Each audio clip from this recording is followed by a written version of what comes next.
Ukraine रूस में बैठक होगी। बेलारूस जहां पर बैठक के लिए दोनों देश राजी हो गए। पहले जेलेंस्की ने मना किया था, पर जेलेंस्की मान गया। अब उन्होंने प्रतिनिधिमंडल बेलारूस भेजा है।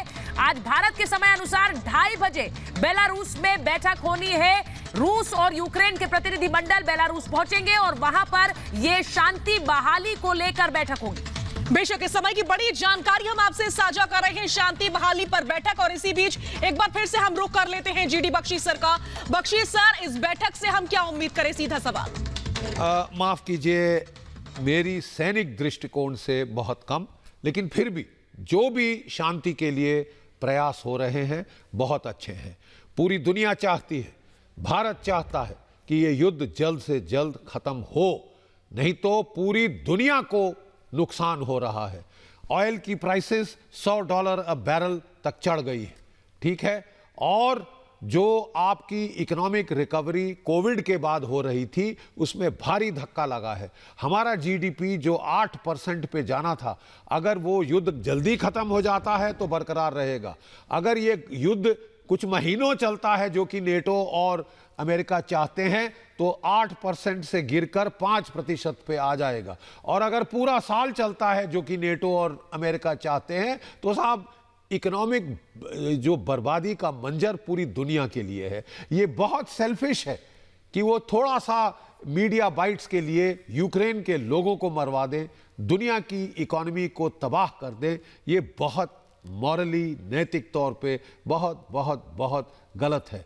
देखिए, 71 के युद्ध में रूस ने हमारी खुलकर मदद की थी, और उस वक्त वो केवल एक चीज कह रहे थे, जल्दी करिए, जल्दी करिए, जल्दी करिए, खत्म करिए साहब अब हैं? और हमने 13 दिन में खत्म कर दिया। बिल्कुल।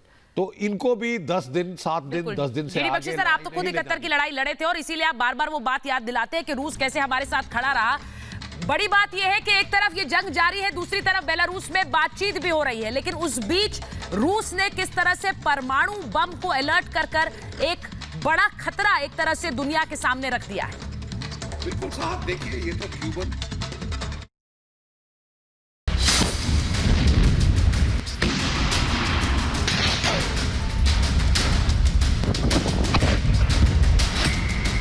महातबाही के मुहाने पर दुनिया।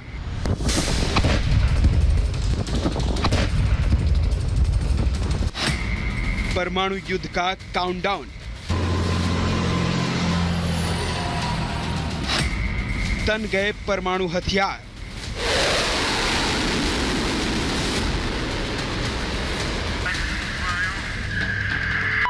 Маневр предельный. यूक्रेन में जंग की तपिश के बीच पुतिन ने ऐसा ऐलान किया है जिसने दुनिया की नींद उड़ा दी है। रूसी राष्ट्रपति पुतिन ने अपनी परमाणु फोर्स को अलर्ट कर दिया है। यानी अब साफ हो गया है कि रूस यूक्रेन में कदम पीछे नहीं करने वाला, और अगर किसी ने उसे रोकने की कोशिश की तो रूस किसी भी हद तक जाने के लिए तैयार है। यूक्रेन से युद्ध से पहले राष्ट्रपति पुतिन ने अपने भाषण में कहा था कि रूस दुनिया की सबसे बड़ी परमाणु ताकतों में से एक है। रूस के पास बड़े पैमाने पर हथियार है। कोई भी हमारे देश पर हमला करता है तो फिर उसे परिणाम भुगतने होंगे। अब इस ऐलान से साफ है कि पुतिन की वो धमकी सिर्फ धमकी नहीं है। इससे पहले शीर्ष अधिकारियों के साथ बैठक में पुतिन ने रूस के रक्षा मंत्री और मिलिट्री जनरल स्टाफ के प्रमुख को आदेश दिया कि परमाणु रोधी बलों को तैयार रखा जाए। इस फैसले के बाद पुतिन ने कहा, पश्चिमी देश न केवल हमारे देश के विरुद्ध आर्थिक प्रतिबंध लगा रहे हैं, बल्कि नाटो के प्रमुख सदस्य देशों के उच्च अधिकारियों ने हमारे देश के संबंध में आक्रामक बयान दिए हैं। यानी पुतिन अपने इस फैसले के लिए पश्चिमी देशों को ही जिम्मेदार ठहरा रहे हैं। पुतिन के आदेश के बाद राजधानी मॉस्को की सड़कों पर बैलिस्टिक मिसाइल दिखने की तस्वीरें सामने आई। परमाणु क्षमता से लैस ये मिसाइलें कुछ मिनटों में ही दुश्मन पर हमला कर सकती हैं। इन मिसाइलों की तैनाती के साथ ही अमेरिका सहित कई देशों ने पुतिन की आलोचना की है। व्हाइट हाउस की प्रेस सचिव जेन साकी ने कहा है कि पुतिन हमले को सही ठहराने के लिए ऐसे खतरों का निर्माण कर रहे हैं जो अस्तित्व में नहीं है। रूस को नाटो या यूक्रेन से कभी खतरा नहीं था। यह सब राष्ट्रपति पुतिन का तरीका है और हम इसके विरुद्ध खड़े होंगे। हमारे अंदर खुद की रक्षा करने की क्षमता है। अमेरिका ही नहीं, नाटो ने भी इस मामले में रूस की आलोचना करते हुए इसे खतरनाक और गैर जिम्मेदार बताया है। लेकिन इन आलोचनाओं का रूस पर अब तक कोई असर नहीं हो रहा। मॉस्को के तहखानों में सुरक्षित परमाणु हथियार अब रूस की सीमाओं पर तैनात हैं। यानी सिर्फ एक आदेश दुनिया को महातबाही की आग में झोंक देगा। परमाणु हथियारों की तैनाती के बीच सबसे बड़ा सवाल ये है कि क्या पुतिन अब इस युद्ध को आगे बढ़ाने के लिए तैयार हैं? क्या रूस यूक्रेन तक ही रुक जाएगा या फिर आगे जाएगा?